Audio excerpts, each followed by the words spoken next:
Baik, salam sehat teman-teman semua. Selamat datang di pertemuan ke-10, yaitu pertemuan psikologi kepribadian menurut tokoh selanjutnya, yaitu masih di tokoh behaviorisme atau aliran behaviorisme, yaitu Pak B.F. Skinner. Ya, jadi hari ini kita akan belajar teori perkembangan menurut Pak B.F. Skinner itu seperti apa, yang dimana sebelumnya kita sudah belajar menurut Pak John B. Watson dan juga Pak Ivan Pavlov.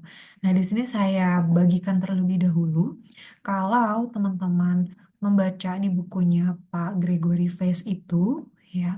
Nah, ini adalah sosok dari beliau atau Pak B.F. Skinner yang bisa teman-teman telusuri lebih dalam melalui buku yang pernah saya bagikan, di mana kalau kita mengenal Pak B.F. Skinner itu, beliau itu memiliki nama panjang Pak Burhus Frederick Skinner, yaitu seorang psikolog asal Amerika yang mengembangkan teori behaviorisme.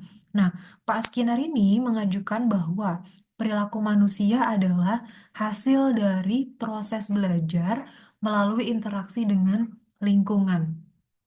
Kemudian fokus pada perilaku yang dimiliki oleh individu itu yang hanya bisa diamati secara langsung, bukan pada proses mental internal. Nah, lagi-lagi kalau kita mengenal Pak B.F. Skinner ini, beliau punya pandangan yang persis dengan Pak John B. Watson dan juga Pak Ivan Pavlov. Kalau dilihat, ada dua poin penting teori perkembangan kepribadian menurut Pak B.F. Skinner. Yang pertama, Skinner menekankan pengaruh lingkungan dalam membentuk kepribadian, dan yang kedua, pendekatan behaviorisme ini adalah salah satu teori kepribadian yang menekankan pentingnya stimulus eksternal. Makanya, kata kuncinya di stimulus eksternal itu adalah interaksi dengan lingkungan yang dimana perilakunya bisa diamati secara langsung, bukan pada proses mental internal. Nah, yang membedakan dengan Pak Ivan Pavlov dan juga dengan Pak John B. Watson adalah pada proses pengkondisiannya. Jadi, kalau Pak B.F. Skinner itu, pengkondisiannya itu disebut dengan operant conditioning. Menurut beliau, operant conditioning ini merupakan proses belajar melalui konsekuensi.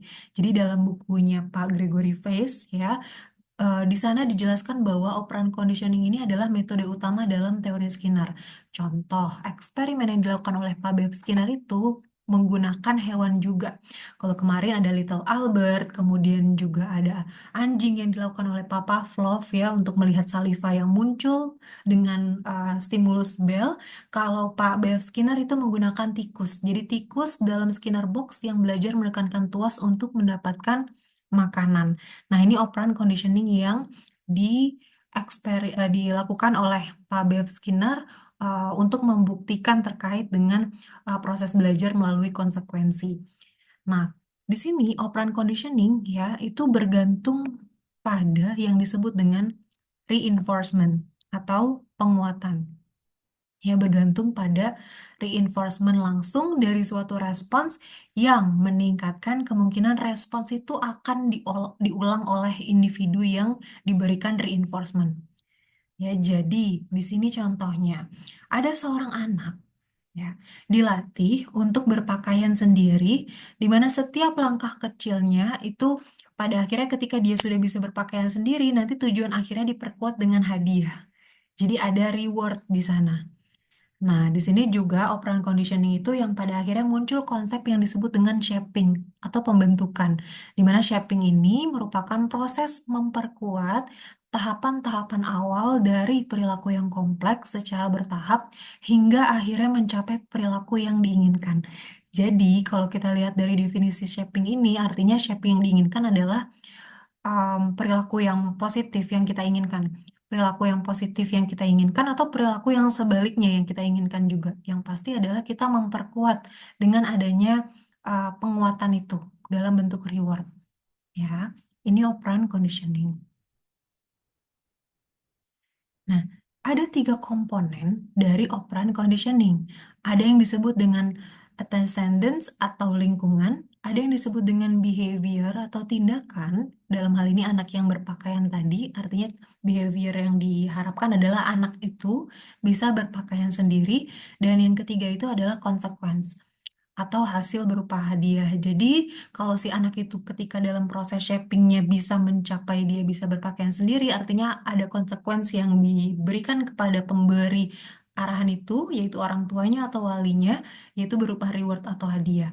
Ya, nah, pemunculannya itu berawal dari lingkungan descendants ini, makanya yang di awal terbentuknya sih pengkondisian secara operan ini, yang dimana pada akhirnya dari situasi si anak tadi kemungkinan perilaku yang diinginkan itu dilakukan untuk diulang dan terus meningkat. Nah, itu dari operan conditioning. Nah, dari contoh tadi, kita dapat poin lagi bahwa teorinya Pak B.F. Skinner yang pertama, perilaku manusia itu adalah sifatnya kontinuitas atau terus-menerus, bukan diskrit atau terputus-putus.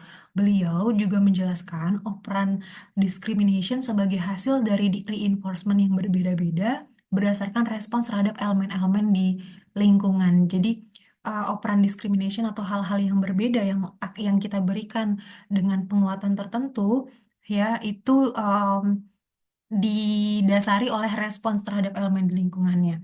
Kemudian yang ketiga, Skinner juga membahas stimulus generalization, yaitu respon terhadap lingkungan yang mirip tanpa reinforcement sebelumnya. Oke, untuk mengenal 3 poin Pak Skinner ini, kita coba kenal lagi dari reinforcement itu sendiri, penguatan. Jadi kan ada 3 komponennya ya, uh, attendance, behavior, consequence. Nah, di mana ketiga itu yang kata kunci operan conditioning ada yang namanya reinforcement. Nah, dari reinforcement atau penguatan ini ada berbagai aspeknya. Yang pertama, ada aspek efek dari reinforcement. Jadi sebenarnya penguatan ini efeknya apa? Nah, yang pertama efeknya itu untuk memperkuat perilaku. Jadi, perkembangan kepribadian menurut Pak B.F. Skinner ini ada yang namanya reinforcement. Kita sebagai individu itu berharap ketika mau memperoleh perilaku atau punya tujuan perilaku yang diinginkan itu harus diperkuat. Jadi meningkatkan kemungkinan perilaku tersebut akan terjadi kembali. Nah, umumnya pada hal-hal yang positif atau dalam proses belajar.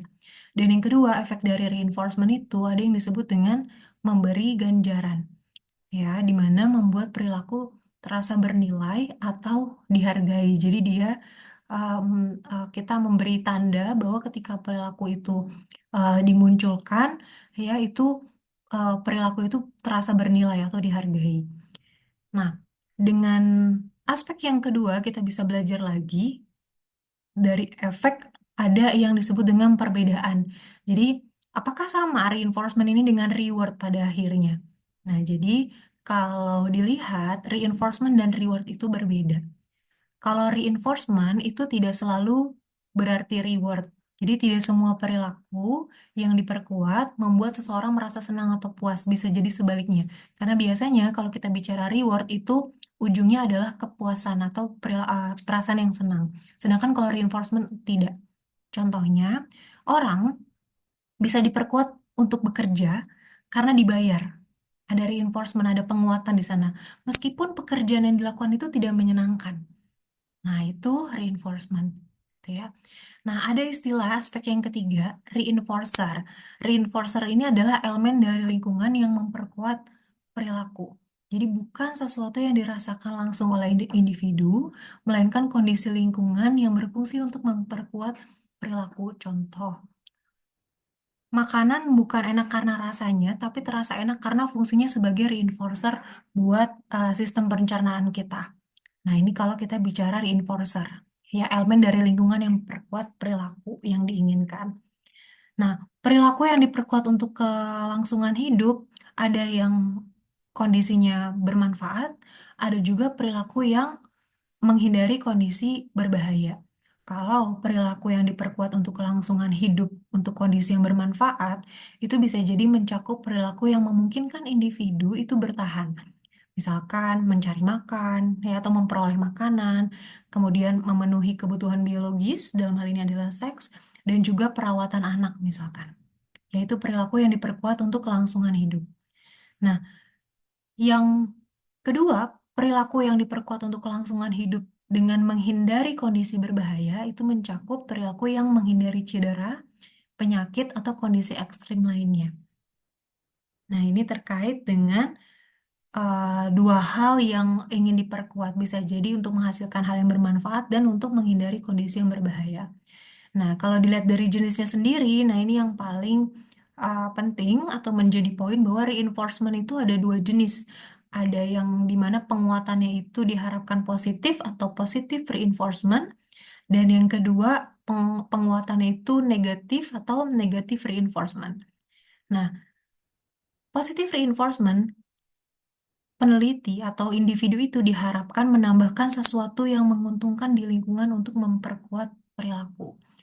Contoh, memberikan makanan sebagai ganjaran untuk perilaku tertentu. Nah, ini biasanya kalau di eksperimental kepada hewan, kalau misalkan di wisata tertentu, itu ketika dia bisa menunjukkan akstrasi yang diinginkan oleh instrukturnya, itu dia diberi makanan seperti itu positive reinforcement. Atau ketika anak bisa menyelesaikan tugas dengan tepat waktu disuruh oleh orang tuanya, kemudian nanti dia misalkan diajak pergi ke mall atau diajak pergi ke taman atau diberi hadiah. Nah, itu positive reinforcement. Ya, nah negative reinforcement itu sebaliknya.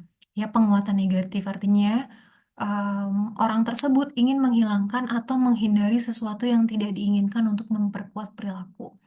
Misal, mematikan alarm sebagai penguat untuk bangun pagi. Nah, misalkan seperti itu ya, negative reinforcement.